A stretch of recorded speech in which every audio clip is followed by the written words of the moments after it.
Police సోదరులకు విజ్ఞప్తి, మీరున్నారనే భరోసా నమ్మకంతో సమాజంలో ధైర్యంగా బతుకుతున్నాం. మీరు మాలాంటి మనసులే కానీ ప్రాణాలకు తెగించి మమ్మల్ని కాపాడిన సందర్భాలు ఎన్నో. విరామం లేకుండా మీరు విధి నిర్వహణలో మా రక్షణ కోసం పనిచేస్తున్నారు. మీరు సమాజంలో ఒక భాగమే. ప్రస్తుత తెలంగాణలోని పరిస్థితులు మీకు తెలియని కాదు. కొట్లాడి తెచ్చుకున్న తెలంగాణలో ప్రశ్నించే హక్కును కోల్పోతున్నాం. ప్రజాస్వామ్యంలో ప్రశ్నించే గొంతుండాలి. అప్పుడే సామాన్యుల హక్కులు కాపాడబడతాయి.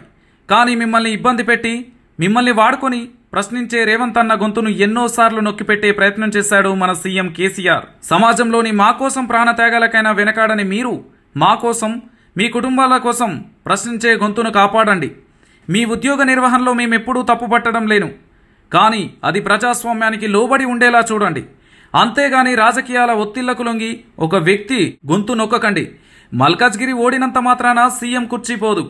కానీ అదే మల్కాజ్గిరి ప్రశ్నించే గొంతు రేవంత్ అన్నని గెలిపిస్తే పాలన బాగుంటుంది. మీ మనసు లోతులలో కూడా అదే ఉంటుంది. కానీ పాలకుల ఒత్తిళ్లకు లొంగుతున్నారు. మీ విధి నిర్వహణలో మీరు చేయండి. బలవంతంగా ఒకరి గొంతు నొక్కకండి. మీకు చేతులెత్తి మొక్కుతున్నాం. ప్రభుత్వ ఒత్తిళ్లకు లొంగి ప్రశ్నించే రేవంత్ అన్న గొంతు నొక్కకండి.